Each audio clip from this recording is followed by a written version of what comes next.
বিসমিল্লাহির রহমানির রহিম। আসসালামু আলাইকুম। কেমন আছেন সবাই? আশা করছি সবাই আলহামদুলিল্লাহ অনেক ভালো আছেন। আমিও আলহামদুলিল্লাহ ভালো আছি। তো আজকে আমি এই ভিডিওর মাধ্যমে দেখাবো কিভাবে আপনারা Adobe Photoshopটাকে কিভাবে আপনারা রিসেট করতে পারবেন। তো অনেক সময় আমাদের কাজের ক্ষেত্রে দেখা যায় কি আমাদের Photoshop এ কিছু টুলস বা কিছু মেনু আমাদের কাজ করে না বা উল্টাপাল্টা কাজ করে। সেক্ষেত্রে আমাদের Photoshopটাকে রিসেট করার প্রয়োজন পড়ে। তো আমি এখন আপনাদেরকে দেখিয়ে দিব কিভাবে আপনারা Photoshopটাকে রিসেট করবেন খুব ইজি ভাবে। তো এজন্য আপনাদেরকে যেটা করতে হবে, আপনারা Photoshopটা ওপেন করে নেবেন। ওপেন করে নেওয়ার পর এডিট মেনুতে চলে যাবেন। এডিট মেনুতে আসার পর একদম নিচের দিকে চলে আসবেন, একদম লাস্টে চলে আসবেন।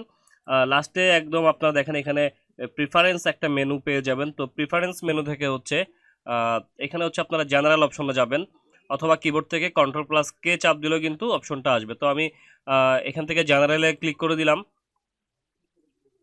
তো দেখেন জেনারেলে ক্লিক করার পর আমাদের সামনে এরকম একটি মেনু আসবে বা এরকম একটা ডায়লগ বক্স আসবে। তো এইখান থেকে দেখেন অনেকগুলো অপশন পাবেন। তো আমাদেরকে জেনারেলটাকে সিলেক্ট রাখতে হবে। সিলেক্ট রাখার পরে দেখেন এখানে দেখেন দুইটা অপশন আছে, রিসেট অল ওয়ার্মিং ডায়লগস এবং রিসেট পারফরমেন্স অন কুইট। তো আমাদেরকে যেটা করতে হবে, রিসেট পারফরমেন্স অন কুইট, এটাতে ক্লিক করতে হবে। তো এটাতে ক্লিক করার পর এরকম একটি ডায়লগ বক্স আসবে আপনাদের সামনে। Are you sure you want to reset preference when quitting Photoshop, মানে এখন যদি আপনি ওকে করেন, ওকে করার সাথে সাথে কিন্তু এটা রিসেট হবে না। তো এখানে যেটা বলছে যে আপনি এটা ওকে করার পর ফটোশপটাকে বন্ধ করে আবার চালু করতে হবে। তো এখন আমরা ফটোশপটাকে বন্ধ করে চালু করলে আমাদের ফটোশপটা রিসেট হয়ে যাবে। তো এখান থেকে আমি ওকে করে দিলাম। ওকে করার পর আমি এখান থেকে এটাকে ক্লোজ করে দিলাম। আমি ফটোশপটাকে পুরোপুরি ক্লোজ করে দিচ্ছি। তো ফটোশপটা পুরোপুরি ক্লোজ হয়ে গেছে। এখন আমরা ফটোশপটাকে পুনরায় চালু করব।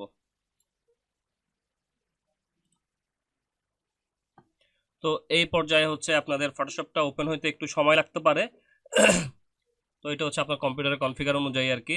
তারপর আপনার রেগুলার রেগুলার যেভাবে ওপেন হয় তার থেকে একটু দেরিতে ওপেন হবে, যেহেতু আমাদের এটা রিসেট হয়েছে।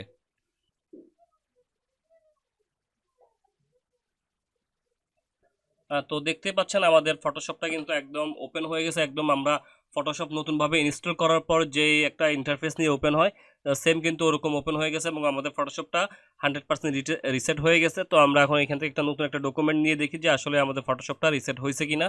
তো দেখতে পাচ্ছেন আমাদের ইন্টারফেস এবং সব কিছুই কিন্তু একদম আমরা নতুনভাবে ফটোশপ ইনস্টল করলে যেরকম আসে সেম ভাবে আসছে। তার মানে আমাদের ফটোশপটা 100% রিসেট হয়ে গেছে। তো এই পদ্ধতিতে আপনারা অ্যাডোবি ফটোশপটাকে রিসেট করতে পারবেন। এটা যে কোনো ভার্সনে এটা এভাবে কাজ করবে।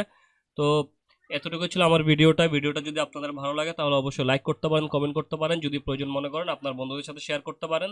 এবং এই ধরনের নিত্য নতুন ভিডিও পেতে আমার চ্যানেলটাকে সাবস্ক্রাইব করে রাখতে পারেন এবং পরবর্তী ভিডিওর আপডেট পেতে নোটিফিকেশন বেল আইকনটি অন করে রাখতে পারেন।